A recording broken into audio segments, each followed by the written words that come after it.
आज के लेक्चर का टॉपिक है शासन के रूप। अंग्रेजी में हम इसे कहेंगे फॉर्म्स ऑफ गवर्नमेंट, अर्थात सरकारें कितने प्रकार की होती हैं या कितने प्रकार की हो सकती हैं।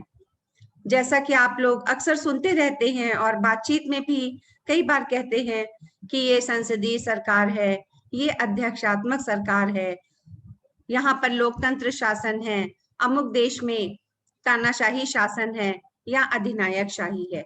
इस तरह से हम कई प्रकार के शासन के रूपों के बारे में बातचीत करते रहते हैं, परंतु दो प्रमुख रूप जिसका नाम आप सभी लेते रहते हैं, हम सभी जानते हैं, जिनसे परिचित हैं, वे हैं संसदीय शासन, जिसे हम अंग्रेजी में कहते हैं पार्लियामेंट्री टाइप ऑफ गवर्नमेंट, और दूसरा है अध्यक्षात्मक शासन यानी प्रेसिडेंशियल टाइप ऑफ गवर्नमेंट। हम में से बहुत लोग और आप में से भी बहुत लोग ये भी अच्छी तरह से जानते हैं कि किन किन देशों में ये शासन प्रचलित है। फॉर एग्जाम्पल भारतवर्ष में जहां पर हम रहते हैं, जिस देश में, वहां पर संसदीय शासन है। ब्रिटेन में संसदीय शासन है, जापान में है, कनाडा में है, ऑस्ट्रेलिया में है, बहुत सारे देशों में है, पर जो सबसे पॉपुलर है वो ब्रिटेन है, इंडिया है। दूसरे प्रकार का शासन है अध्यक्षात्मक शासन। अध्यक्षात्मक शासन जिस देश में है, जो सबसे ज्यादा फेमस है, जिसके बारे में आप सभी जानते हैं, वो है संयुक्त राज्य अमेरिका। अब आइए देखते हैं कि शासन के ये जो दो प्रमुख प्रकार हैं, संसदीय और अध्यक्षात्मक, ये कैसे डिसाइड होते हैं, कैसे बनते हैं, हम कैसे समझते हैं कि ये संसदीय शासन है और ये अध्यक्षात्मक शासन है। इसके लिए मैं आपको ले चलती हूँ शासन के प्रमुख कार्यों या शासन की प्रमुख शाखाओं की ओर। बहुत ही बेसिक आपने पढ़ा है ये हमेशा कि शासन की तीन प्रमुख शाखाएं होती हैं, व्यवस्थापिका, कार्यपालिका और न्यायपालिका। अंग्रेजी में हम इसे क्या कहते हैं? व्यवस्थापिका को लेजिस्लेचर या लेजिस्लेटिव, कार्यपालिका अर्थात एग्जीक्यूटिव, और न्यायपालिका यानी जुडिशियरी। तो शासन की तीन क्या क्या प्रमुख ब्रांचेस हैं? व्यवस्थापिका यानी लेजिस्लेटिव ब्रांच, कार्यपालिका यानी एग्जीक्यूटिव ब्रांच, न्यायपालिका यानी जुडिशियल ब्रांच या जुडिशरी। अब प्रश्न ये होता है कि शासन के ये तीन अंग क्या कार्य करते हैं, कैसे ये पता चलता है कि ये अमुक अंग है? तो सबसे पहले हम देखेंगे व्यवस्थापिका को। विधायिका भी आप इसे कह सकते हैं, व्यवस्थापिका भी कह सकते हैं। अंग्रेजी में मैंने बताया लेजिस्लेटिव ब्रांच या लेजिस्लेचर, जहां पर बैठ करके व्यवस्थापक कानून बनाते हैं। आप देख सकते हैं ऊपर भारत की संसद की तस्वीर मैंने लगाई है। भारत की संसद है, इसी में हमारे दोनों हाउसेज हैं हमारी संसद के, जिनके बारे में आगे डिटेल में मैं आपको बताऊंगी। तो यहाँ पर क्या करते हैं, जो बैठते हैं यहाँ पर लोग संसद में, उनको हम एमपी बोलते हैं, मेंबर ऑफ पार्लियामेंट, जो संसद के सदस्य होते हैं। तो वहां बैठकर क्या करते हैं? व्यवस्थापिका क्या करती है? वो कानून बनाती है देश के लिए।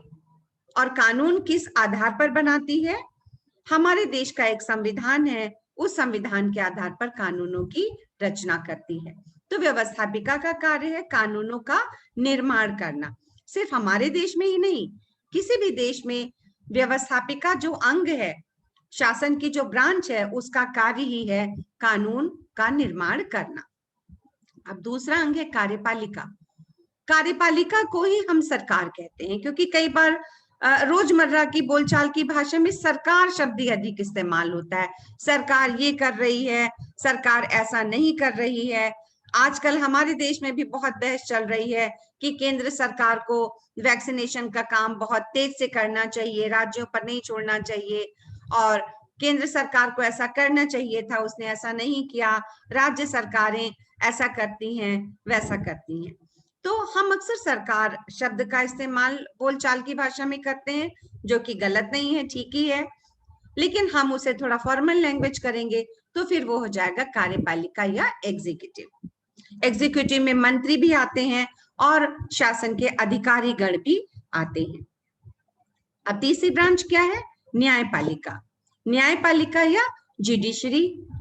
यहाँ पर आप देख सकते हैं मैंने भारत की जो सुप्रीम कोर्ट है, ये नई दिल्ली में है, उसकी तस्वीर लगाई है। तो सुप्रीम कोर्ट में क्या होता है या कोर्ट्स में क्या होता है फॉर दैट मैटर, या न्यायपालिका क्या करती है? न्यायपालिका का कार्य है किसी भी देश में संविधान की और कानूनों की व्याख्या करना और इस बात को बनाए रखना कि सरकार का कोई भी कार्य संविधान के खिलाफ ना जाए। जो भी देश में कार्य हो वो सब कानूनों के दायरे में हो। तो ये जो तीन प्रमुख ब्रांचेस हैं, तीनों अपना अपना कार्य करती हैं। व्यवस्थापिका कानून बनाती है, कार्यपालिका क्या करती है? वो कानूनों को लागू करती है। किसके द्वारा बनाए गए कानूनों को लागू करती है? व्यवस्थापिका द्वारा बनाए गए कानूनों को। और न्यायपालिका क्या करती है?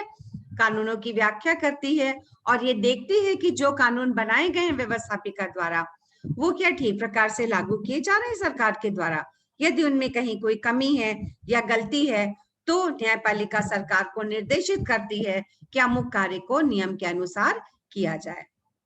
यदि आप लोग न्यूज़पेपर पढ़ते हैं तो इस तरह की खबरों को अक्सर पढ़ते भी रहते होंगे। संसद, न्यायपालिका, सरकार इत्यादि के बारे में बहुत सारी बातें छपती रहती हैं। अब आप यहाँ पर देख सकते हैं इस स्लाइड के माध्यम से कि ये तो पार्लियामेंट है। पार्लियामेंट यानी व्यवस्थापिका, जहां पर कि एमपीज लोग बैठते हैं या अलग अलग कलर में आप देख सकते हैं। अलग अलग कलर अलग अलग पार्टीज को दर्शा रहे हैं क्योंकि व्यवस्थापिका में बहुत सारे दल जाते हैं चुन करके। तो इस तरह से लोग पार्लियामेंट में जाकर के बैठते हैं। ये एग्जीक्यूटिव है, सरकार मेज पर बैठे हुए दिख रहे हैं कुछ लोग जो कि दर्शा रहे हैं कि सरकार का कार्य कर रहे हैं। और ये जुडिशरी है। जुडिशरी को अक्सर हम देखिए एक तराजू के माध्यम से, एक तराजू एक स्केल प्रतीक होता है न्याय का, इसके माध्यम से जानते हैं। जजेस लोग अपना काम अलग से करते रहते हैं। तो ये तीनों ही अंग अपने अपने कार्य करते हैं। अब प्रश्न ये आता है कि संसदीय शासन कैसे डिसाइड होगा कि संसदीय शासन है। अब यहाँ पर हमको देखना है कि जो शासन के तीन अंगों के बारे में आपको बताया गया, यानी व्यवस्थापिका, कार्यपालिका और न्यायपालिका, उन तीनों अंगों के क्या कार्य हैं, क्या संबंध हैं। कार्य तो आपको मैंने बता दिए कि व्यवस्थापिका का कार्य है कानून बनाना और कार्यपालिका का काम है कानूनों को लागू करना। अब सवाल ये है कि इन दोनों में संबंध कैसे हैं। यहाँ पर इस स्लाइड में मैंने शो किया है कि दो तीर हैं जो एक दूसरे के नजदीक आ रहे हैं। नजदीक का मतलब संबंध अच्छे हैं। जब व्यवस्थापिका और कार्यपालिका के बीच जो रिलेशनशिप है वो घनिष्ठ होता है, अच्छा होता है, सहयोगपूर्ण होता है, तो उसे हम मानते हैं कि ये संसदीय शासन है। क्योंकि अभी जब हम परिभाषा करेंगे तो ये देखेंगे, क्योंकि लक्षण पे ही तो परिभाषा करेंगे कि लक्षण क्या है, क्या दिख रहा है। जैसे कि कई बार हम कहते हैं ना कि अमुक व्यक्ति अगर बातचीत कर रहा है तो हम कहते हैं भाई बहुत अच्छे हैं, उनका स्वभाव बड़ा अच्छा है, बड़े मिलनसार है। वो लक्षण है कि एक व्यक्ति मिलनसार है, वो बातचीत कर रहा है। कैसे पता चले मिलनसार है? क्योंकि वो लोगों से बातचीत कर रहा है, मुस्कुरा रहा है। लेकिन अगर कोई व्यक्ति थोड़ा गुस्से में दिख रहा है और किसी से बात नहीं कर रहा है समूह में, तो आप कहेंगे अरे भाई ऐसा लगता है कि फलना बहुत घमंडी है या वो उनका स्वभाव अच्छा नहीं है। तो देखिए हम देख करके तय करते हैं लक्षण के आधार पर कि कोई व्यक्ति किस प्रकार का है। वैसे ही हम कौन सा शासन है, संसदीय शासन है कि अध्यक्षात्मक शासन है, उसे हम तय करते हैं इस आधार पर कि व्यवस्थापिका और कार्यपालिका में किस प्रकार के संबंध हैं, यानी रिलेशनशिप है। संबंधों को आगे हम और भी ज्यादा एक्सप्लेन करेंगे, लेकिन ये जो शासन के रूप जो अभी आप पढ़ने जा रहे हैं संसदीय और अध्यक्षात्मक, इसमें प्रमुख यही है कि व्यवस्थापिका और कार्यपालिका के बीच संबंध कैसे हैं। क्योंकि शासन की जो तीसरी ब्रांच है जुडिशरी, उसके बारे में ये कहा जाता है कि जुडिशरी या न्यायपालिका को हमेशा अलग और तटस्थ रहना चाहिए, न्यूट्रल रहना चाहिए। तटस्थ यानी न्यूट्रल, ना तो उनके ऊपर कोई दबाव बनाया जाना चाहिए जजेस और न्यायपालिका के ऊपर, और ना ही उन्हें किसी के साथ मिलकर के दबाव में कोई कार्य करना चाहिए। नहीं तो जनता को न्याय नहीं मिलेगा। पक्षपात हो जाएगा। तो ये देखना बहुत जरूरी है कि न्यायपालिका अलग रहे। अब दूसरा शासन है अध्यक्षात्मक शासन। मैंने आपको बताया था कि व्यवस्थापिका और कार्यपालिका के बीच रिलेशनशिप के आधार पर ही हम शासन किस प्रकार का है उसे तय करते हैं। अब यहाँ आप देख सकते हैं तीर के माध्यम से, अब ये दोनों क्या हो रहे हैं, एक दूसरे के खिलाफ जा रहे हैं, अलग। एक का फेस इस तरफ है नॉर्थ, तो दूसरे का साउथ, बिल्कुल अलग अलग जा रहे हैं दोनों, यानी व्यवस्थापिका और कार्यपालिका के बीच में कोई भी रिलेशनशिप नहीं है, दोनों एक दूसरे से बिल्कुल अलग हैं। तो ये कौन सा शासन है, ये अध्यक्षात्मक शासन है। अब हम आते हैं संसदीय शासन की परिभाषा पर। क्या परिभाषा है संसदीय शासन की, इसे ध्यान रखना आपके लिए बहुत जरूरी है, क्योंकि इस परिभाषा में ही मुख्य बातें सब बताई गई हैं। अब आप देखिए ये परिभाषा डॉक्टर गार्डनर की है। डॉक्टर गार्डनर का नाम हम लोग कई बार पॉलिटिकल साइंस में लेते रहते हैं, बहुत प्रसिद्ध विद्वान हैं, राजनीति वैज्ञानिक हैं, और उन्होंने बहुत सारी बातें राजनीति विज्ञान के क्षेत्र में कही हैं। तो क्या डेफिनेशन देते हैं वो संसदीय शासन की? संसदात्मक शासन वह शासन प्रणाली है जिसमें वास्तविक कार्यपालिका अर्थात मंत्रिमंडल, व्यवस्थापिका अथवा उसके लोकप्रिय सदन के प्रति तथा अंतिम रूप में निर्वाचक मंडल के प्रति अपनी राजनीतिक नीतियों और कार्यों के लिए कानूनी रूप से उत्तरदायी होती है, और राज्य का प्रधान नाम मात्र का तथा अनुत्तरदायी होता है। Doctor Gardner. आपको लग रहा होगा कि परिभाषा तो बहुत लंबी चौड़ी थी, कुछ बातें समझ में आई, कुछ बातें शायद समझ में नहीं आई। तो अब हम लोग क्या करेंगे कि हम ब्रेकअप करेंगे। ब्रेकअप यानी हम इसे कई पार्ट में बांट करके आपको बताएंगे कि हर वाक्य का क्या मतलब है। पहली लाइन तो बिल्कुल सिंपल है, संसदीय शासन प्रणाली वो शासन प्रणाली है कौन सी, जिसमें वास्तविक, वास्तविक अंग्रेजी में हम कहते हैं रियल, सचमुच का, सचमुच की कार्यपालिका। अभी आपने कार्यपालिका का मतलब समझा था कि कार्यपालिका शासन की वो ब्रांच है जो कि कानूनों को लागू करने का काम करती है, और कार्यपालिका को हम सरकार भी कहते हैं। अब देखिए कार्यपालिका के बारे में दो बातें आ रही हैं, वास्तविक और नाम मात्र। वास्तविक यानी सचमुच का, नाम मात्र यानी दिखावे का, यानी कि कार्यपालिका के दो भेद होते हैं, एक नाम मात्र का और एक वास्तविक।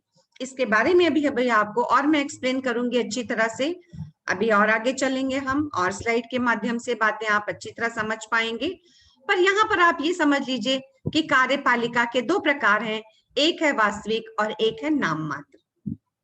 अब वास्तविक कार्यपालिका कौन है? मंत्रिमंडल, मंत्रियों का समूह, काउंसिल ऑफ मिनिस्टर्स, मंत्रियों का एक समूह होता है। मंत्रिमंडल बहुत बड़ा होता है, कई प्रकार के मंत्री होते हैं, कैबिनेट मंत्री, राज्य मंत्री, उप मंत्री। तो मंत्रिमंडल एक बड़ी संस्था है, बहुत सारे मंत्री होते हैं।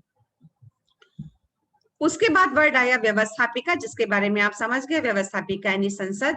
मंत्रिमंडल किसके प्रति उत्तरदायी होता है? व्यवस्थापिका के प्रति। व्यवस्थापिका अथवा उसके लोकप्रिय सदन, लोकप्रिय सदन कौन सा है? पॉपुलर, लोकप्रिय को इंग्लिश में पॉपुलर कहते हैं। लोकप्रिय सदन कौन सा है? संसद का वो सदन जिसे जनता चुनती है, जिसे जनता की प्रभुसत्ता के द्वारा पावर में लाया जाता है, एमपी बनाया जाता है, एमएलए बनाया जाता है, वो है लोकप्रिय सदन।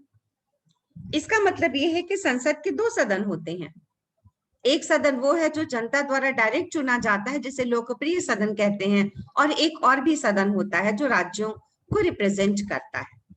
तो कार्यपालिका किसके प्रति उत्तरदायी है? व्यवस्थापिका के प्रति। कहने को व्यवस्थापिका, लेकिन व्यवस्थापिका का जो लोकप्रिय सदन है वो ज्यादा इंपॉर्टेंट है। तो कार्यपालिका का उत्तरदायित्व व्यवस्थापिका के प्रति है, लोकसभा के प्रति है, और अंतिम रूप से किसके प्रति है? निर्वाचक मंडल के। अभी निर्वाचक मंडल क्या है? निर्वाचक मंडल एक्चुअली किसी भी देश की वो जनता है जो चुनाव में वोट देती है।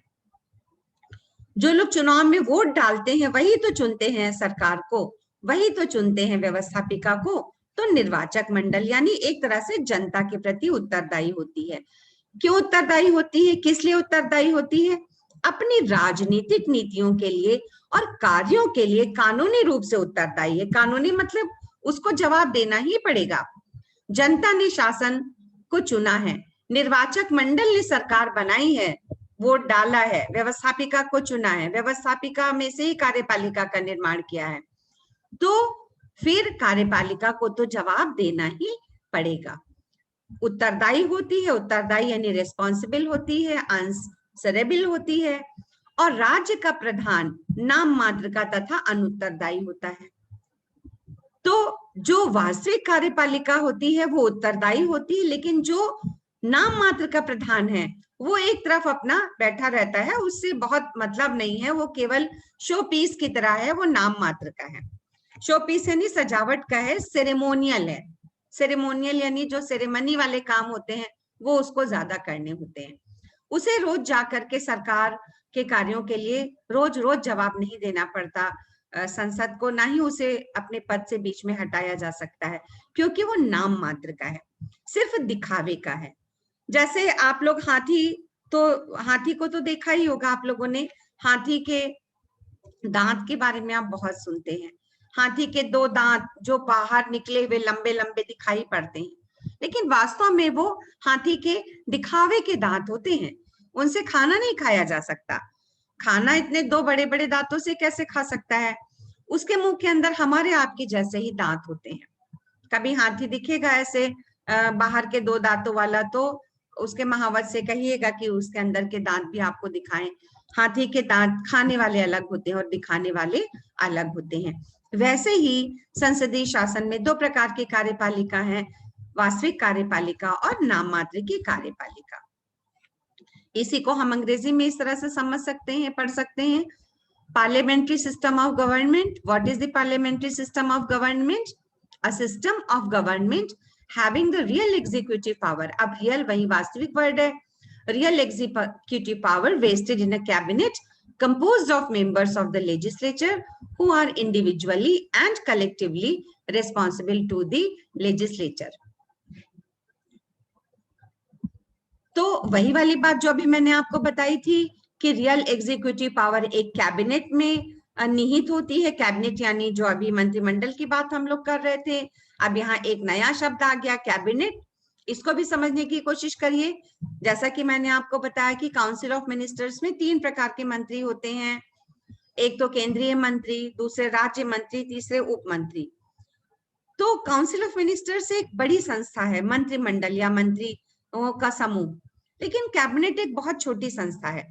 कैबिनेट में कुछ बहुत खास मंत्री आते हैं, जैसे कि आप सुनते हैं विदेश मंत्री, रक्षा मंत्री या शिक्षा मंत्री, ये जो बहुत खास है, वित्त मंत्री, गृह मंत्री, 8, 10, 12 हो सकते हैं जो बहुत खास होते हैं किसी भी देश की राजनीति में। क्योंकि जब प्रधानमंत्री किसी भी बातचीत को करते हैं तो अपनी कैबिनेट को बुला लेते हैं, क्योंकि बड़ी संस्था को बुलाना मुश्किल होता है, छोटी संस्था की मीटिंग बुलाना ज्यादा आसान होता है, और सारी मीटिंग क्लोज डोर एकदम बिल्कुल गुपचुप से हो भी सकती है। वही कैबिनेट है। कैबिनेट में कम मंत्री होते हैं और ये ज्यादातर सब केंद्रीय मंत्री होते हैं। इनके पास बहुत इंपॉर्टेंट विभाग होते हैं, उसे हम कैबिनेट बोलते हैं। कैबिनेट का मतलब समझना बहुत जरूरी है, क्योंकि अभी आप पार्लियामेंट्री सिस्टम के पर्यायवाची शब्दों के बारे में भी पढ़ेंगे, वहां पर इसे कैबिनेट गवर्नमेंट भी कहा जाता है। अब यहाँ पर शब्द आया in a cabinet composed of members of the legislature. Cabinet कैसे बनती है? लेजिस्लेचर के या व्यवस्थापिका के सदस्यों में से बनती है, who are individually and collectively responsible to the legislature। एक तरफ तो इंडिविजुअली रिस्पॉन्सिबल है, कोई भी मंत्री अपने कार्यों के लिए इंडिविजुअली या व्यक्तिगत रूप से भी जिम्मेदार है, और कलेक्टिवली, कलेक्टिवली यानी सामूहिक रूप से, कलेक्टिव अर्थात मंत्रिमंडल में जो बात एक मंत्री कहता है वो सब मंत्रियों की बात होती है। ऐसा नहीं कि किसी ने कह दिया अरे भाई हमसे क्या मतलब कि वित्त मंत्री ने क्या बोला, गृह मंत्री ने क्या बोला। एक मंत्री जो कहेगा, जो निर्णय लिया जाएगा, वो पूरी कैबिनेट का डिसीजन होता है, वो कलेक्टिव या सामूहिक होता है। अगर एक के गलत डिसीजन से कोई गड़बड़ी होती है तो उसकी जिम्मेदारी सबके ऊपर होती है, क्योंकि कैबिनेट इज ए टीम। कहते हैं ना कि they swim and sink together, साथ में तैरते हैं और साथ में ही डूबते हैं। कलेक्टिव होता है सब कुछ। एक मंत्री की कोई गलती होगी तो उसे इस्तीफा देना हुआ तो वहां पर कलेक्टिव होगा। कोई ऐसी बात जो देश की राजनीति के ऊपर बहुत असर डालने वाली है तो सबको इस्तीफा देना पड़ता है। सेकेंड, आप इसको देखें बॉक्स को, in the parliamentary system of government harmonious relationship, harmonious माने बहुत बढ़िया, घनिष्ठ, harmonious relationship exists between the legislature and the executive while the judiciary works independently। इसके बारे में मैंने आपको पहले भी बताया कि हार्मोनियस रिलेशनशिप होता है लेजिस्लेचर और एग्जीक्यूटिव के बीच में while the judiciary works independently। Judiciary को या न्यायपालिका को हमेशा अलग ही रहना होता है। संसदीय शासन के क्या क्या नाम है, प्रचलित नाम, जिसे आप पर्यायवाची भी बोल सकते हैं, क्योंकि कई बार संसदीय शासन को हम और कई नामों से पुकारते हैं। अभी मैंने आपको बताया था कैबिनेट गवर्नमेंट, इसको कैबिनेट गवर्नमेंट भी कहते हैं। आइवर जेनिंग्स नाम के एक विचारक है, उन्होंने इसे कैबिनेट गवर्नमेंट भी बोला है।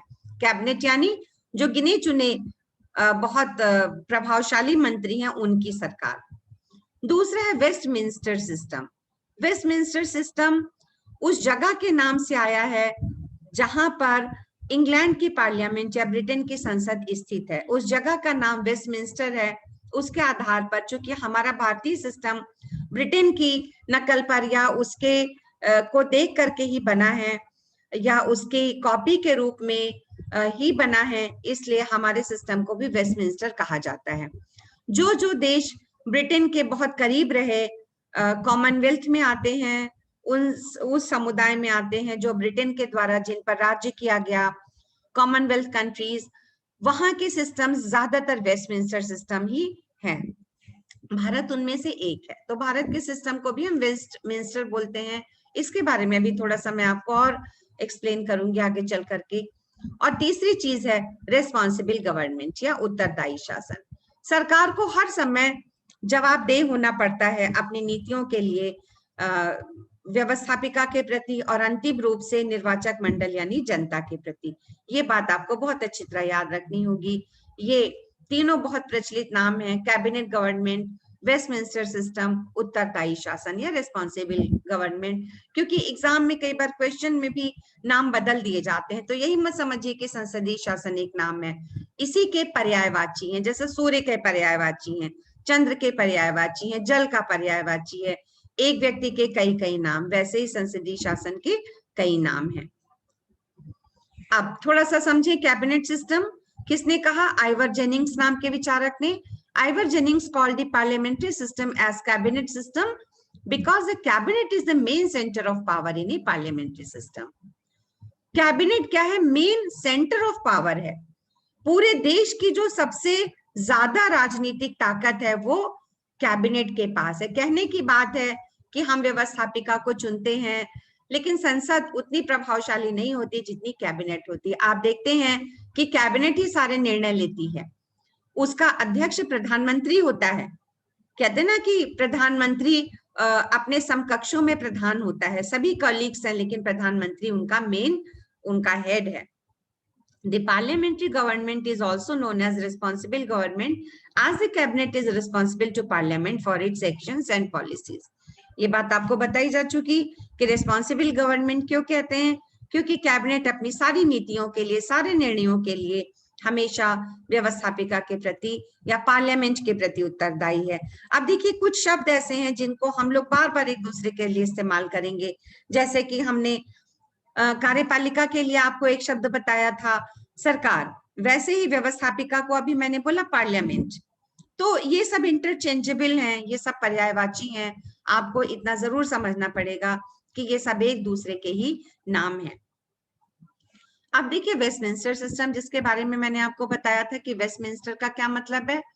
Westminster system gets its name from the area in central London where the Parliament of the United Kingdom is located। Westminster system का नाम कहां से आया, सेंट्रल लंदन में एक एरिया है जिसका नाम है वेस्टमिंस्टर। और वेस्टमिंस्टर में क्या चीज प्रमुख है कि वहां पर यूनाइटेड किंगडम की पार्लियामेंट है। लंदन की पार्लियामेंट जिस जगह पर है उसका नाम है Westminster. So Westminster is the name of the area. चूंकि उसे वेस्टमिंस्टर कहते हैं, इसलिए ब्रिटेन की संसद के आधार में उसके अनुपालन में और देशों ने भी जो सरकारें उसके जैसी मिलती जुलती बनाई, उनको भी हम वेस्टमिंस्टर बोलते हैं। वेस्टमिंस्टर जो नाम दिया गया वो एक बहुत फेमस और राजनीति वैज्ञानिक है, एरन लिस्बार्ड के द्वारा वो नामकरण किया गया है। The Westminster system is used in countries such as Britain, Canada, New Zealand, Austria, Japan, India, etc. Australia. इन सारे देशों में या और इसके अलावा भी बहुत सारे देशों में पार्लियामेंट्री सिस्टम पाया जाता है। These parliaments have two houses, bicameral, and have an adversarial type of debate. अब देखिए एक और बड़ा महत्वपूर्ण शब्द हमारे सामने आया, bicameral. Bi means two houses. संसद के ज्यादातर दो सदन होते हैं, निम्न सदन और उच्च सदन। निम्न यानी लोअर हाउस, उच्च सदन यानी अपर हाउस। बायकामरल होना संसदीय शासन की एक विशेषता है, और इन दो सदनों में से एक सदन वो होता है जिसको जनता स्वयं चुनती है वोट दे करके, और वही सदन सबसे इंपॉर्टेंट होता है। और आप देखते होंगे कि सदन में जो डिबेट होती है वो बड़ी एडवर्सैरियल होती है। एडवर्सैरियल यानी खूब लड़ाई झगड़ा। आप लोग जरा देखिएगा यूट्यूब पर लगा करके, भारत में लोकसभा में जो डिबेट हो रही है, तमाम विषयों पर डिबेट या वाद विवाद या डिस्कशन होता रहता है। वहां देखिएगा कि कितना एक पार्टी के एमपी दूसरी पार्टी के एमपी पर किस कदर फॉलन होकर के उनको बताते हैं कि आपने ये किया, आपने ऐसा नहीं किया, आपने ये गलत किया, आपने वो अच्छा किया, ऐसा नहीं किया। इस समय हमारे यहाँ जो प्रमुख पार्टियां हैं, भारतीय जनता पार्टी है, कांग्रेस है, और भी अन्य कई दल हैं लोकसभा में और राज्यसभा में भी, सब आपस में एक दूसरे पर बिल्कुल अटैक करते रहते हैं, पक्ष विपक्ष। इसको हम कहते हैं एडवर्सैरियल। एडवर्सैरियल यानी बिल्कुल एक दूसरे के ऊपर अटैक करते रहना। तो टू हाउसेस होते हैं, बाई कैमरल होता है पार्लियामेंट्री सिस्टम, और जो डिबेट का तरीका होता है वो बिल्कुल एकदम लड़ाकू होता है। अभी मैं आपको YouTube पर इसके बाद में आपको एक दो डिबेट भी दिखा सकती हूँ अगर आप देखना चाहें तो, स्क्रीन शेयर करके, कि किस तरह से डिबेट हुआ करती है सदन में। हमारे ही देश में नहीं, सभी देशों में जहां पर सदन होते हैं संसद के, वहां पर ऐसे खूब लड़ाई झगड़ा हुआ करता है। Some parliaments in this model are elected using a plurality voting system. Plurality voting यानी बहुमत वाला एक निर्वाचन प्रणाली है। अभी आप लोग निर्वाचन प्रणाली पर भी एक अलग से चैप्टर पढ़ेंगे जहां ज्यादा डिटेल में बताया जाएगा। उसे प्लूरैलिटी को हम बोलते हैं first pass the post. First pass the post यानी जब दौड़ होती है तो जो सबसे पहले पहुंच जाता है, दौड़ को फिनिश करता है, वही जीतता है। यही होता है बहुमत सिस्टम। तो एक first pass the post system है और दूसरा प्रोपोर्शनल रिप्रेजेंटेशन वाला सिस्टम है। प्रोपोर्शनल रिप्रेजेंटेशन अलग अलग कंट्रीज में अलग अलग रूप है। निर्वाचन प्रणाली जब आप पढ़ेंगे तो आप इसको और भी अधिक रूप से पढ़ेंगे, अच्छे रूप से, जहां मैं और भी ज्यादा एक्सप्लेन करूंगी।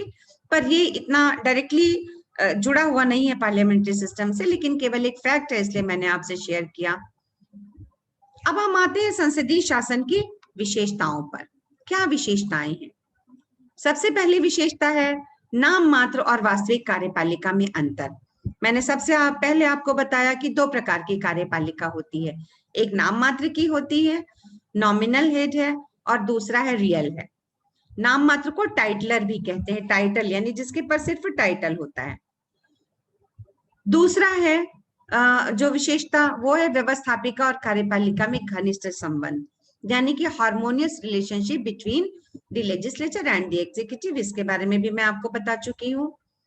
फिर एक और चीज आपके सामने आई, कार्यपालिका के कार्यकाल की अनिश्चितता, यानी कार्यपालिका कब तक अपने पद पर रहेगी, उसका कार्यकाल क्या होगा, टेन्योर क्या होगा, अवधि क्या होगी, वो निश्चित नहीं है, अनिश्चित है।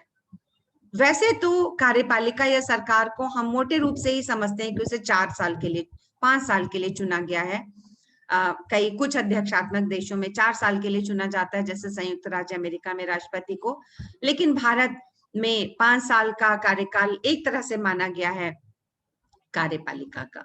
लेकिन 5 साल का भी कोई पक्का नहीं होता, क्योंकि वो वर्ड क्या आ रहा है बार बार कि कार्यपालिका जवाबदेह होती व्यवस्थापिका के प्रति। यदि कोई कभी एक गलत काम किया, हो सकता है उनको इस्तीफा देना पड़ जाए। और आपने देखा कि कलेक्टिव रिस्पॉन्सिबिलिटी है। अगर एक मंत्री को इस्तीफा देना पड़ा तो फिर सभी को इस्तीफा देना पड़ेगा सामूहिक, क्योंकि सरकार की नीतियों के लिए सब जिम्मेदार है। तो कार्यकाल अनिश्चित है, देश में चुनाव बीच में कभी भी हो सकते हैं। मंत्रिमंडल का व्यक्तिगत और सामूहिक उत्तरदायित्व है, दोनों प्रकार से है।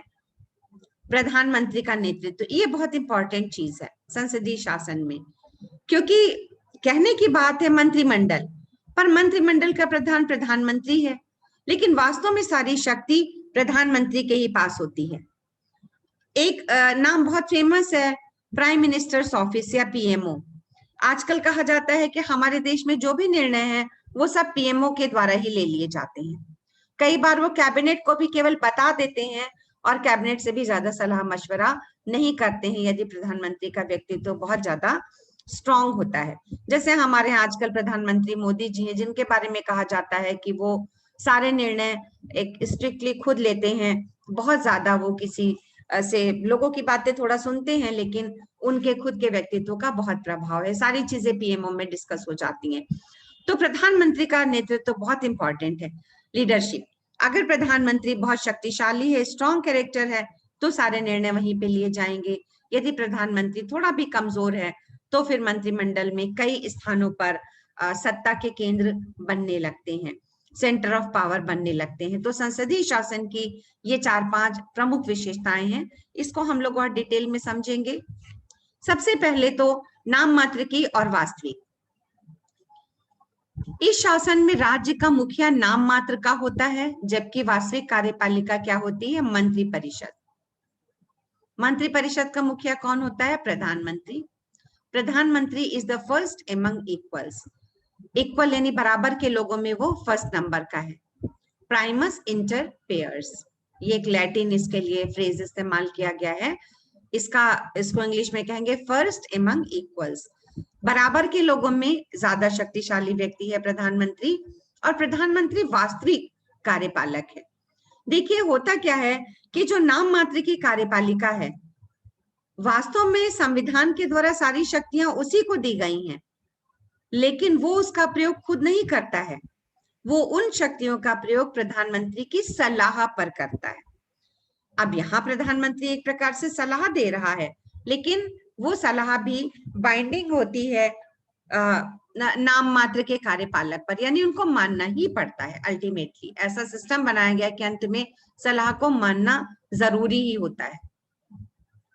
ब्रिटेन में नाम मात्र की कार्यपालिका कौन है? वहां का सम्राट, वहां का राजा या रानी, जो वंशानुगत है। वंशानुगत का मतलब आप समझते हैं? हेरेडिटरी। जहां पे क्या होता है कि सत्ता वंश परंपरा से मिल जाती है।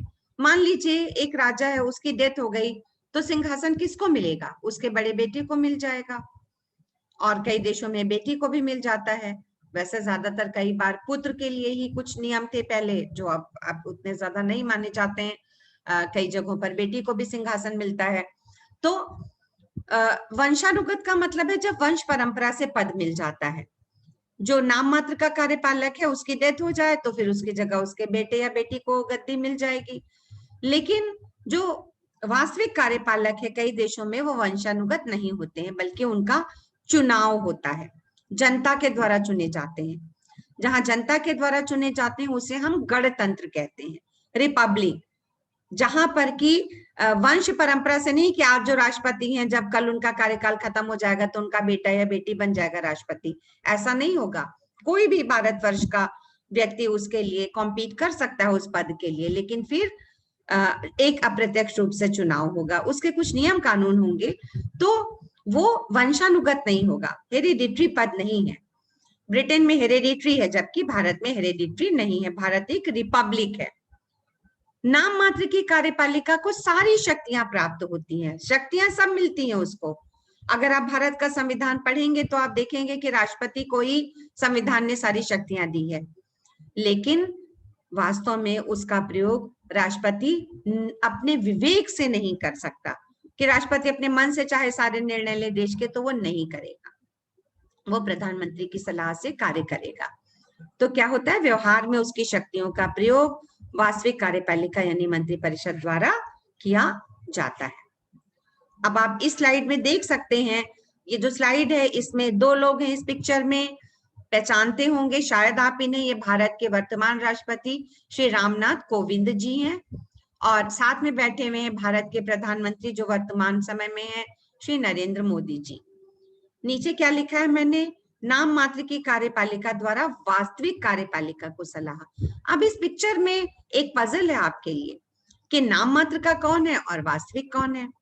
तो आप बताइए कि रोज की न्यूज़पेपर में जो सबका नाम जो हर वक्त न्यूज में छाए रहते हैं वो कौन सबसे ज्यादा है, वो मोदी जी हैं। इसका मतलब वो ज्यादा इंपॉर्टेंट व्यक्ति हैं। तो ये जो बैठे हैं कोविंद जी, ये नाम मात्र के हैं।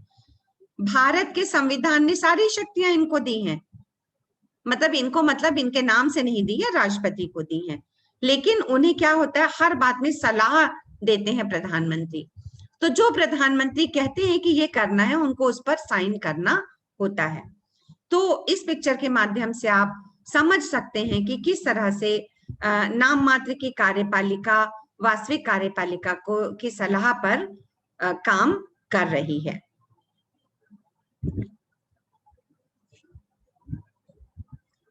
ब्रिटेन में क्या है, अब आप देखिए ब्रिटेन का एग्जाम्पल। ब्रिटेन में नाम मात्र की कार्यपालिका और वास्तविक कार्यपालिका में विचार विमर्श द्वारा शासन। यहाँ पर भी आपस में विचार विमर्श है। ये ब्रिटेन की महारानी है, महारानी एलिजाबेथ, और ये वहां के प्रधानमंत्री हैं इस समय जो वर्तमान में प्रधानमंत्री हैं, तो बोरिस जॉनसन। तो ये देखिए फोन पर बातें कर रहे हैं। आजकल क्या हो रहा है कि लॉकडाउन में ऑडियंस नहीं हो रहा है। जब ब्रिटेन के प्रधानमंत्री मिलने जाते हैं ब्रिटेन की महारानी से, तो उस स्पेशल मीटिंग को बोला जाता है ऑडियंस, कि मतलब प्रधानमंत्री मिलने जा रहे हैं, बात करने जा रहे हैं एक अकेले कमरे में महारानी से, ऑडियंस है प्रधानमंत्री का। लेकिन आजकल थोड़ा सा लॉकडाउन और कोरोना के चलते जो संक्रमण की स्थितियां हैं, उसमें महारानी जल्दी किसी से नहीं मिल रही हैं, तो फोन पर बातें होती हैं, ऑनलाइन मीटिंग है। और ये पिक्चर भी ब्रिटेन की महारानी ने ही शेयर की है, तो मैंने सोचा मैं आपसे शेयर कर दूं कि किस तरह से महारानी को सलाह दे रहे हैं, फोन पर विचार विमर्श हो रहा है। किसमें, नाम मात्र की कार्यपालिका, नाम मात्र की कौन है, ब्रिटेन की महारानी, वास्तविक कौन है, प्रधानमंत्री बोरिस जॉनसन। अब देखिए मैंने आपसे एक शब्द इस्तेमाल किया था, एक फ्रेज इस्तेमाल किया था कि व्यवस्थापिका और कार्यपालिका एक दूसरे से संबंधित हैं, रिलेटेड हैं। Legislature and executive are related to each other and this relationship is very very harmonious, बहुत घनिष्ठ है। तो अब संबंध कैसा है? संबंध सबसे ज्यादा ये है कि कार्यपालिका की नियुक्ति व्यवस्थापिका के सदस्यों में से ही होती है। कार्यपालिका यानी सरकार कहाँ से चुनी जाती है, व्यवस्थापिका यानी संसद से। जब चुनाव में वोट डालते हैं तो सिटीजन सबसे पहले वोट डाल के व्यवस्थापिका को चुन देते हैं और फिर व्यवस्थापिका एग्जीक्यूटिव या सरकार को चुनती है। तो सबसे पहला संबंध ये कि जो सिलेक्शन प्रोसेस है उसमें सरकार बनती है संसद में से, ये बहुत जरूरी बात है। दूसरी बात है कार्यपालिका अपने कार्यों और नीतियों के लिए व्यवस्थापिका के प्रति उत्तरदायी होती है। कार्यपालिका जो भी कार्य करती है उसे जवाब देना पड़ता है। भाई देखिए सरकार को बनाया ही संसद में से गया है, तो उसे जवाब तो देना ही पड़ेगा, इसका उत्तरदायित्व इसके प्रति तो होगा ही। लेजिस्लेचर हमेशा जवाब मांगेगा सरकार से, क्योंकि बाद में क्या करना, चुनाव के समय तो फिर जनता के पास जाना है ना, तो जनता को जवाब कैसे देंगे जब इसको आप राइट टाइम नहीं रखेंगे। तो तीसरी चीज है व्यवस्थापिका द्वारा अविश्वास प्रस्ताव पास करके कार्यपालिका को उसके पद से हटाया जाना। अभी मैंने आपको बताया था कि एग्जीक्यूटिव का कार्यकाल वैसे तो 5 साल होता है, लेकिन यदि 5 साल के बीच में कोई बड़ी ग्रॉस मिस्टेक हो जाए, कोई बहुत बड़ी गलती हो सरकार से, तो भी उसे पद से हटा सकते हैं। कैसे? संसद के जो विपक्षी दल होते हैं वो एक अविश्वास प्रस्ताव पास कर सकते हैं, उसकी एक प्रोसीजर होता है, एक प्रक्रिया होती है, इतना आसान नहीं है विश्वास प्रस्ताव भी पास करना, उसके लिए भी बहुमत की आवश्यकता है। लेकिन फिर भी एक रास्ता है विपक्षी दलों के पास कि वो सरकार को बीच में से भी हटा सकते हैं। और सबसे बड़ी बात है वास्तविक रूप में कानून निर्माण का कार्य कार्यपालिका के द्वारा। कहने की बात है, अभी मैंने आपको सबसे पहले बताया था कि जो व्यवस्थापिका होती है वो कानून बनाती है, लेकिन वास्तव में कानून बनाने का काम तो सरकार या कार्यपालिका के द्वारा ही होता है। संसद एक बहुत बड़ा सदन है, उसके पास इतना समय नहीं है, इतने एक्सपर्ट मेंबर्स नहीं है कि वो सारा काम खुद कर सके। तो वास्तव में कानून तो पास हो जाता है, लेकिन फिर उसमें डिटेलिंग का काम, उसके छोटे छोटे क्लॉज को ठीक से बनाने का काम सब कार्यपालिका द्वारा ही किया जाता है। अब आपको देखिए, मैंने बताया था कि मंत्री परिषद कैसे चुनी जाती है, या कैबिनेट या काउंसिल ऑफ मिनिस्टर्स, वो संसद में से चुनी जाती है। पहले पूरे देश में जनता चुनाव में वोट डाल करके संसद बनाती है। लोअर सदन के लिए चुनाव होते हैं, लोकसभा के लिए चुनाव होते हैं, और जब संसद में सारे दल पहुंच जाते हैं, बहुत सारे दल होते हैं संसद में, पर आपने सुना होगा कि जिस दल को बहुमत प्राप्त होता है, बहुमत यानी सबसे ज्यादा वोट मिलते हैं, उस दल के नेता को आमंत्रित किया जाता है राष्ट्रपति के द्वारा कि अब आइए आप अपनी सरकार बनाइए।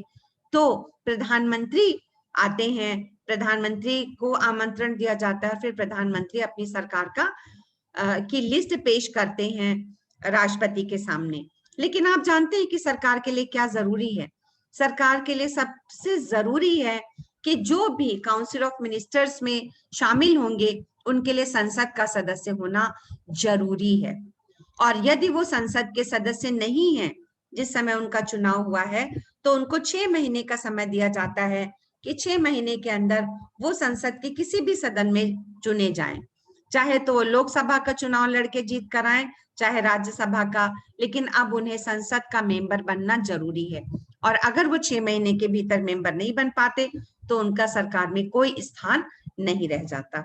इसीलिए ये स्लाइड मैंने बनाई है, जहां पर कि आप देख सकते हैं कि ये दोनों जो सर्कल हैं वो एक दूसरे को ओवरलैप कर रहे हैं, दोनों एक दूसरे के ऊपर है, वो दोनों एक दूसरे से अलग हो ही नहीं सकते। मंत्रिपरिषद का संसद से चुना जाना।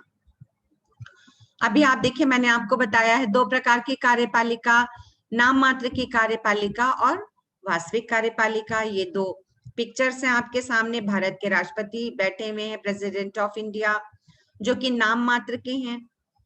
नाम मात्र की कार्यपालिका सेरेमोनियल काम करता है, यानी जो सेरेमनीज होती हैं या जो बहुत ऐसे काम होते हैं जहां राष्ट्र को रिप्रेजेंट करना होता है। जैसे आप देखते हैं कि गणतंत्र दिवस परेड होती है, राष्ट्र के नाम संदेश कोई देना होता है, तो वो सब राष्ट्रपति ही देते हैं।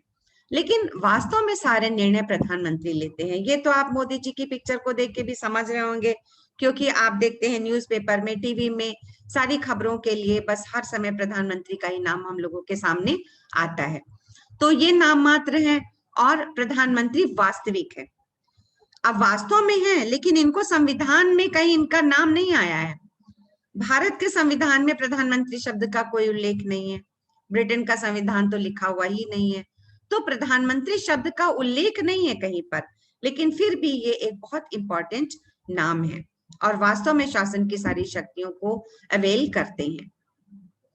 इसी तरह हम ब्रिटेन में चलते हैं, क्योंकि मैंने आपको बताया कि ब्रिटेन ही जननी है। संसदीय शासन के जो मदर जिसे कहते हैं, जननी कहते हैं, वो वेस्टमिंस्टर पार्लियामेंट है।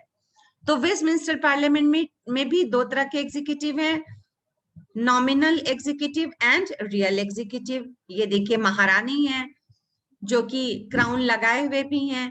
तो जो क्राउन होता है यानी राजा या रानी, क्राउन शब्द इसलिए मैंने लिखा है, या आप किताबों में भी लिखा हुआ पाएंगे, क्योंकि पुरुष या स्त्री कोई भी राजा बन सकता है, लेकिन क्राउन तो एक प्रतीक होता है सत्ता का, तो हम उसे क्राउन कहेंगे। Crown is the nominal executive and prime minister is the real executive. Prime minister ही सारी शक्तियां वास्तव में इस्तेमाल करते हैं और रानी को सारी सलाह देते हैं। अब आपको देखिए, मैंने कैबिनेट के बारे में बताया था, तो ये तो देखिए प्रधानमंत्री मोदी जी हैं। अब इनके कैबिनेट में कौन कौन लोग हैं? अमित शाह जो कि होम मिनिस्टर हैं, राजनाथ सिंह डिफेंस मिनिस्टर या रक्षा मंत्री हैं, निर्मला सीतारमन फाइनेंस मिनिस्टर हैं या वित्त मंत्री, एस जयशंकर फॉरेन मिनिस्टर या विदेश मंत्री हैं, नितिन गडकरी जी हैं जो सड़कों को बनाने का काम बहुत कर रहे हैं भारत में, road transport and highways minister हैं, स्मृति ईरानी हैं, बहुत लोकप्रिय हैं, बहुत सारे बच्चे इनको जानते हैं, भारत की बहुत लोकप्रिय अभिनेत्री रही हैं टीवी सीरियल्स इत्यादि में। और मानव संसाधन विकास मंत्रालय संभाला, जो हमें लोगों से संबंधित है, हायर एजुकेशन से। आजकल women and child development minister हैं, रविशंकर प्रसाद जी हैं, law and justice communication ministry है इनके पास। पीयूष गोयल जी हैं जिनके पास रेलवेज हैं। प्रकाश जावड़ेकर हैं, अक्सर नाम इनका सुनते हैं, टीवी पर भी देखते हैं। Environment, forest and climate change minister हैं। तो और भी मिनिस्टर्स हैं, पर ये भारत के कैबिनेट है, बहुत लिस्ट ऑफ कैबिनेट मिनिस्टर्स जो बहुत ही इंपॉर्टेंट मंत्रीज हैं भारत के। तो प्रधानमंत्री और उसकी कैबिनेट। अब आपने देखा कि ये सब कॉलीग्स हैं, सहयोगी हैं, but who is Primus inter pairs? The prime minister is the Primus inter pairs. Cabinet में कैसे कामकाज होता है? आप देखिए कि पहले तो प्रधानमंत्री अपनी कैबिनेट के लोगों का नाम चुन करके राष्ट्रपति को लिस्ट दे देते हैं, और मैंने बताया कि अगर वो संसद के सदस्य हैं तो ठीक है, नहीं सदस्य हैं तो उनको बनना पड़ेगा 6 महीने में। फिर क्या करते हैं, ये सारे लोग शपथ लेते हैं। शपथ लेते हैं, राष्ट्रपति के द्वारा शपथ दिलाई जाती है, पद और गोपनीयता की शपथ, कि अपने पद पर काम करते हुए सारा काम गोपनीय तरीके से करेंगे और संविधान के प्रति निष्ठा को रखेंगे। सारे देखिए सारे मंत्री शपथ ले रहे हैं। फिर कामकाज कैसे होता है? कैबिनेट अपनी मीटिंग करती रहती है और उसकी अध्यक्षता कौन करता है? प्रधानमंत्री। आजकल तो बहुत सारी मीटिंग ऑनलाइन होने लगी हैं, लेकिन सामने भी होती है, ऐसा नहीं है, सामने तो मिलना ही पड़ता है मिनिस्टर्स को। नई दिल्ली में आकर के सब यहाँ पर इनका कैबिनेट का कामकाज होता है। अब आप ये देखिए, ब्रिटेन की संसद, बार बार आपके सामने नाम आ रहा है, वेस्टमिंस्टर पार्लियामेंट। ये तस्वीर बड़ी इंपॉर्टेंट है। ये वहां की पार्लियामेंट की तस्वीर है, ब्रिटेन की। ये ब्रिटेन की संसद है। इसे हम क्या कहते हैं? वेस्टमिंस्टर। ये जगह जो है आसपास की, इसका नाम है वेस्टमिंस्टर, बहुत फेमस है। और ये घड़ी जो आपको दिख रही है, बहुत सारे इसका नाम आप सुनते हैं, इसका नाम है बिग बेन। बिग बेन घड़ी, बहुत बड़ी घड़ी है, इसका नाम बिग बेन है।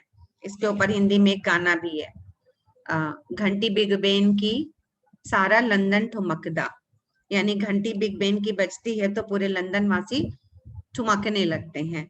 तो इस तरह से बिग बेन का नाम भी बड़ा फेमस है। आप सबको पता भी है बिग बेन के बारे में, शायद उस गीत के माध्यम से भी मुझे भी याद आ गई। तो ये वेस्टमिंस्टर पार्लियामेंट है।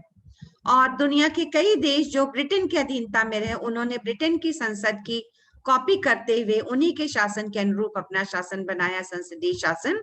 तो उसे भी हम वेस्टमिंस्टर सिस्टम कहते हैं। तो अब आपको क्लियर हो गया होगा कि वेस्टमिंस्टर नाम कहां से आया और क्यों आया। ब्रिटेन की संसद जिस स्थान पर है उसका नाम चूंकि वेस्टमिंस्टर है, इसलिए। और दूसरी बात ये कि वो सिस्टम उनके जैसा ही बना हुआ है, इसीलिए उसका नाम वेस्टमिंस्टर है। अब वेस्टमिंस्टर जो संसद अभी मैंने आपको दिखाई, उसके भी 2 सदन है भारत के सदन की तरह। बड़ा सदन या ऊपर का सदन क्या है? House of Lord's.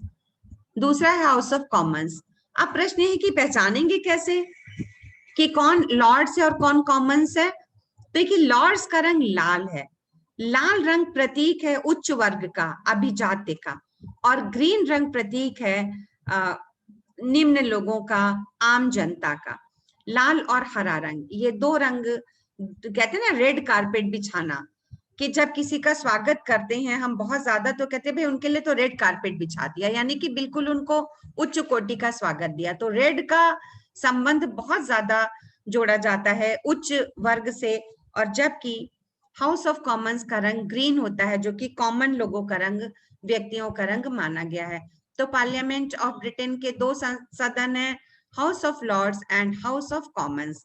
आपके कोर्स में ब्रिटेन का संविधान भी है, तो आप लोग इसके बारे में पढ़ेंगे ही अवश्य, या पता होगा आपको। अब देखिए, अभी मैंने आपको बताया था कि ब्रिटेन में कॉन्स्टिट्यूशनल मोनार्क है। वहां का जो क्राउन है वो जनता के द्वारा नहीं चुना गया है, बल्कि उसको वंश परंपरा से ये पद प्राप्त होता है। जैसे जो महारानी एलिजाबेथ हैं, जब इनके पिता की मृत्यु हो गई, ये बहुत यंग थी, इनको अचानक ही उस पद पर आना पड़ा, महारानी के पद पर, और अभी तक बहुत लंबे समय से शासन कर रही हैं। और ये देखिए क्राउन है, क्राउन प्रतीक है। मैंने आपको बताया ना कि क्राउन वर्ड का हम इस्तेमाल करते हैं। बहुत ही खूबसूरत क्राउन है ब्रिटेन का, और पूरी दुनिया के सब देशों पे इन्होंने शासन भी किया है। देखिए, सब रत्न जटित इनका क्राउन है, जो बहुत खास अवसरों पे पहना जाता है। और ये खास अवसरों पे पहना जाता है क्योंकि क्राउन भी कई तरह के लगाते हैं जो मोनार्क होते हैं, वो आप देख सकते हैं अभी एलिजाबेथ जी ने जो लगाया था। तो ये कॉन्स्टिट्यूशनल मोनार्क है। कॉन्स्टिट्यूशनल मतलब संवैधानिक राजतंत्र है। राजतंत्र तो है, राजा का शासन तो है, लेकिन राजा अपनी मनमर्जी से जनता पर अत्याचार नहीं करता, बल्कि वो एक सरकार के द्वारा विधिवत उसको, एक प्रधानमंत्री के द्वारा उसके कार्यों में सलाह दी जाती है। So that government is limited, वो नियमित है, संयमित है, इसलिए कॉन्स्टिट्यूशनल है, कॉन्स्टिट्यूशन के अंदर रहकर शासन करता है। तो that is called constitutional monarch. ये ब्रिटेन में है। अब यहाँ पर हम आ जाते हैं भारत की संसद पे। ये देखिए भारत की संसद की तस्वीर है। अभी आप कुछ सालों तक इसको और देखेंगे, क्योंकि भारत की संसद अब एक नए रूप को ग्रहण करने जा रही है। नई संसद का निर्माण हो रहा है नई दिल्ली में। 2000 कहा गया है कि 2-3 सालों के अंदर 2023-24 तक बन के तैयार हो जाएगी। उसका नाम रखा जा रहा है, वहां पर सेंट्रल विस्टा करके वो जगह है। तो भारत की संसद वहां पर नए रूप में बनेगी, उसका नया डिजाइन आपके सामने आएगा। पर ये एक सिंबॉलिक रूप है जो हम लोग बचपन से देखते आए कि संसद भवन की इमारत है और ये बड़े बड़े बड़े पिलर लगे हैं। तो इससे हमें भारत की संसद का बोध होता है कि भारत की संसद है। अब देखिए भारत की संसद में भी 2 सदन है, लोकसभा, निम्न सदन। यहाँ पर भी देखिए ग्रीन कारपेट बिछा हुआ है। और ये राज्यसभा या उच्च सदन है। और आपने ध्यान दिया होगा, आपको मैं एक फर्क अभी यहाँ पर और दिखाना चाहती हूँ। वो फर्क है, मैंने अभी बात कही थी एडवर्सैरियल। एडवर्सैरियल का मतलब आक्रमण, और आक्रमण आमने सामने बैठ के ज्यादा होता है। देखिए ब्रिटेन की संसद का हाउस ऑफ कॉमन्स बहुत छोटा है, बिल्कुल पास पास सब बैठते हैं, आमने सामने बैठकर ये सत्ता पक्ष और विपक्षी, प्रधानमंत्री और विपक्षी दल, और एक दूसरे पर बिल्कुल अटैक करते रहते हैं। तो ये एडवर्सैरियल पॉलिटिक्स का एक नमूना है। भारत की संसद में जो बैठने की व्यवस्था है वो देखिए अर्धचंद्राकार है, हाफ मून, इसको क्रेसेंट स्टाइल भी बोला जाता है। बीच में यहाँ पर लोकसभा के अध्यक्ष या स्पीकर का आसन है। आप स्पीकर का नाम बहुत सुनते हैं, लोकसभा के स्पीकर। लेकिन राज्यसभा में स्पीकर नहीं वर्ड बोला जाता, बल्कि सभापति होता है। भारत का जो उपराष्ट्रपति है वो राज्यसभा का पदेन सभापति। पदेन यानी जब तक पद पे रहेगा तब तक सभापति रहेगा, जब पद से हट जाएगा तो दूसरा व्यक्ति आ जाएगा। तो राज्यसभा के जो अध्यक्ष हैं उनको हम सभापति कहते हैं, एक उपसभापति होते हैं, और लोकसभा में स्पीकर होते हैं। सत्ता पक्ष विपक्ष के लोगों के बैठने का इंतजाम किया जाता है जितने उनको दलों में सीटें मिली हैं। और ये लोग जो बीच में बैठे हैं स्पीकर के सामने, ये लोग जो ये सारी बातें हो रही होती हैं, ये सारे लोग के द्वारा बोली गई बातों को ये लोग रिकॉर्ड करते रहते हैं, ये सब उन्हें लिखते रहते हैं। सारी स्पीच, सारी बातें संसद के अंदर बोली गई सब चीजें वो रिटन में रखी जाती हैं। ये देख रहे हैं, ये सब लोग जो बीच में बैठते हैं ये सारी बातों को लिखते रहते हैं वहां पे। वो राज्यसभा की और लोकसभा की प्रोसीडिंग यानी कार्यवाहियों में वो चीजें छपती हैं। तो भारत की संसद के 3 प्रमुख अंग कौन से हैं? राष्ट्रपति, लोकसभा और राज्यसभा। अब यहाँ पर आपको एक फर्क और बताएंगे हम कि जो ब्रिटेन की संसद है वहां का जो राजा या रानी है वो संसद का अंग नहीं है, क्योंकि वास्तव में वो जनता के द्वारा चुना गया नहीं है, वो तो वंशानुगत है, वो तो खाली सेरेमनी दिखाने के लिए है, तो वो संसद का अंग नहीं है। लेकिन भारत में ये फर्क है कि भारत में राष्ट्रपति संसद का अंग है। यानी जब हम कहते हैं भारत की संसद है तो इसका मतलब है कि राष्ट्रपति है, लोकसभा है और राज्यसभा है। खाली लोकसभा और राज्यसभा मिलकर संसद नहीं बनाते, बल्कि राष्ट्रपति भी उसका एक अंग होता है।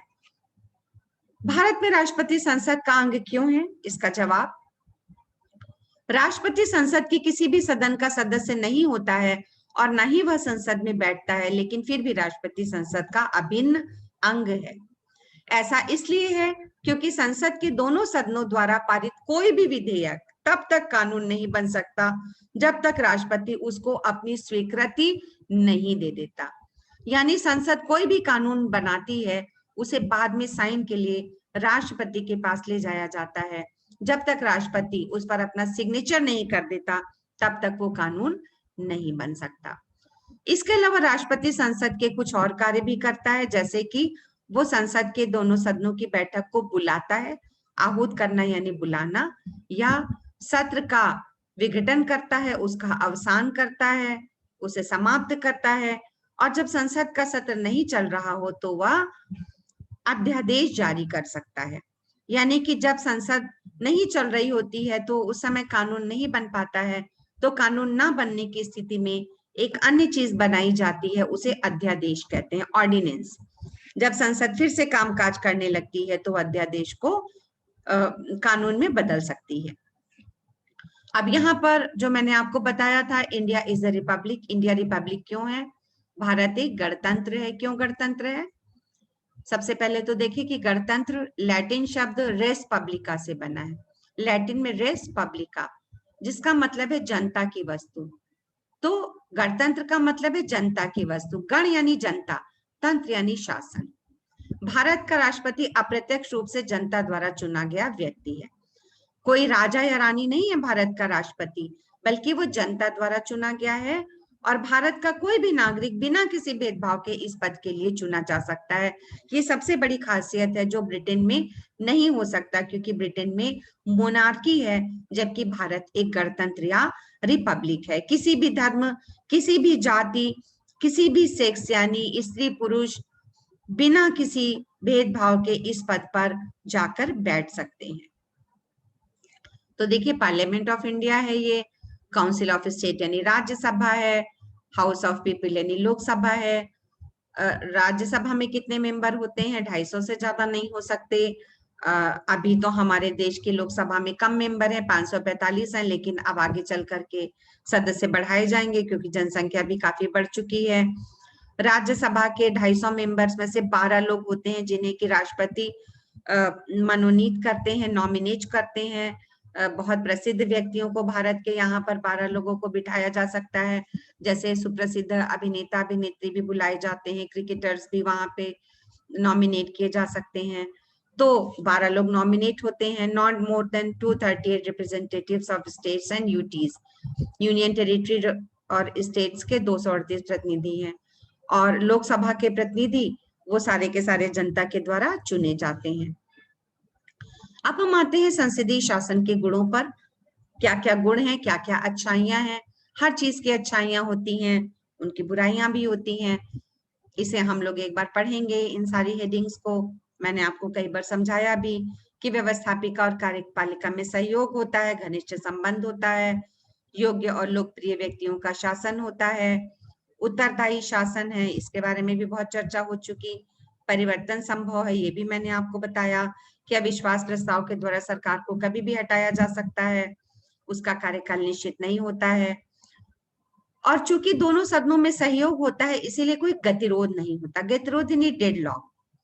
ऐसा नहीं होता कई बार कि दो लोगों के बीच लड़ाई होती है तो सारा काम रुक के ठप हो जाता है, पर यहाँ पर कोई ऐसा डेडलॉक या ऑब्स्टेकल नहीं आता, क्योंकि दोनों सदन मिलजुल करके काम करते हैं। निरंकुशता नहीं होती है, सबको पावर मिलती है, सब पे कंट्रोल भी रहता है, तो निरंकुशता नहीं होती है। इस शासन में जनता को राजनीतिक शिक्षा मिलती है, जनता हर चीज पर वोटिंग करती है, देखती है, तो बहुत उसे ज्यादा एजुकेट होती है, लोकतंत्र की रक्षा होती है। इन्हीं चीजों को आप इंग्लिश में भी देख सकते हैं। Clearer division of responsibility, lower potential for intra executive fighting, formalise coalition building है, हायर फ्लेक्सिबिलिटी है, checking the power of executive है। ये सारी बातें आप एक एक करके देख सकते हैं, जो अभी आपको मैंने बताई हैं वो सब यहाँ पर है। फिर दोष भी हैं संसदीय शासन के। दल की तानाशाही का भय हो जाता है, क्योंकि कैबिनेट इसमें प्रमुख होती है, एक दल का नेता बहुत इंपॉर्टेंट होता है, तो ऐसा लगता है कि उसी दल की तानाशाही हो गई है। तो ये बहुत बड़ा एक इसका दोष है कि एक दल का कब्जा हो जाता है, और कमजोर शासन है, कार्यपालिका अस्थिर होती है, अयोग्य व्यक्तियों का शासन है। ये सारी बातें आप पढ़ सकते हैं। डिमेरिट्स जो कि इंग्लिश में लिखी गई हैं, there is a chance of dictatorship of cabinet, the government become unstable if the ruling party does not get an absolute majority. ये सारे क्रम रूप में आप इनकी बुराइयों को भी देख सकते हैं। अब सवाल ये है कि हम किस निष्कर्ष पर पहुंचते हैं, अच्छाइयां भी हैं, बुराइयां भी, हम क्या करें, संसदीय शासन को अपनाएं ना अपनाएं, अच्छा माने कि ना माने। तो कंक्लूजन में हम क्या कह सकते हैं, although there are certain merits and demerits of the parliamentary system of government, but this type of government is always better as the cabinet is responsible to the government. सबसे बड़ी खासियत क्या नजर आई कि कुछ गुण हैं, कुछ दोष हैं, सब कुछ है, लेकिन क्यों बेटर है, क्यों अच्छी है, क्यों हम इसे स्वीकार करें, क्यों?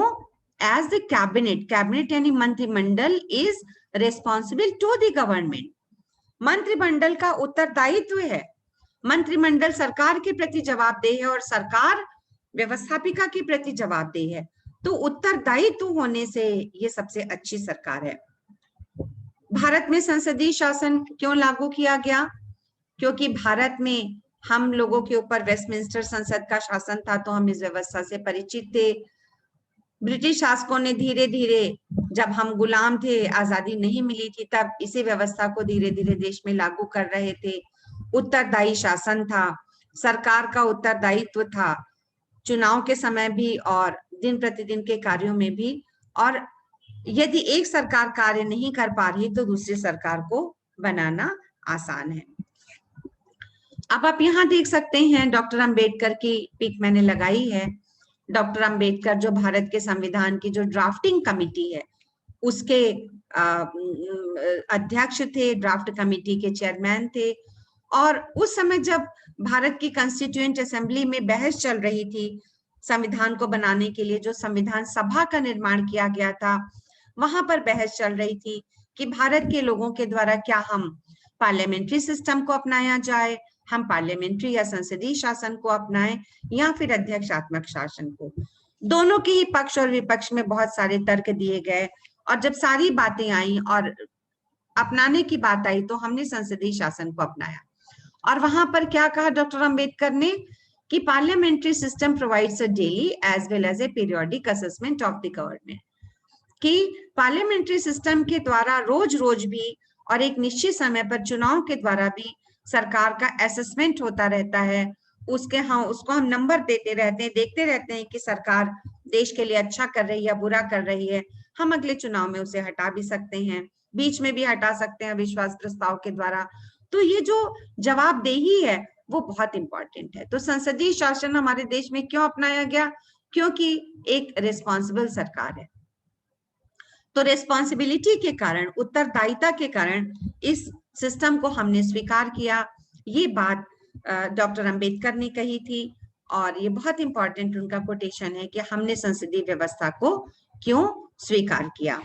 उम्मीद है कि इस लेक्चर के द्वारा और जो स्लाइड्स मैंने आपको शो की हैं उससे आप संसदीय शासन के बारे में कुछ प्रमुख बातों को समझे होंगे। पूरे लेक्चर के दौरान जो हम लोगों ने प्रमुख बिंदु कवर किए वे थे संसदीय शासन का अर्थ और परिभाषा, संसदीय शासन के लक्षण और विशेषताएं, संसदीय शासन के गुण, संसदीय शासन के दोष, और साथ ही साथ संसदीय शासन से संबंधित कुछ प्रमुख फैक्ट्स कि हमने इसे कहाँ से लिया है और किस प्रकार से बाई कैमरल लेजिस्लेचर काम करती है, और भी बहुत सारे छोटे मोटे फैक्ट्स आपके सामने आए। मैं आशा करती हूँ कि आपको ये लेक्चर अच्छा लगा होगा, समझ में भी आया होगा। हमारे देश में संसदीय शासन ही अपनाया गया है, सेंट्रल लेवल पर भी अपनाया गया है, केंद्र में भी और राज्यों में भी संसदीय शासन ही है, इसलिए हमें इसके बारे में जानना बहुत जरूरी है। इसके साथ ही मैं अपना लेक्चर समाप्त करती हूँ। आपके जो भी प्रश्न हैं, जो भी आपके मन में उत्सुकताएं हैं, वे आप प्रश्नों के माध्यम से मुझसे कभी भी पूछ सकते हैं। गुड लक, थैंक यू मेरे लेक्चर को सुनने के लिए।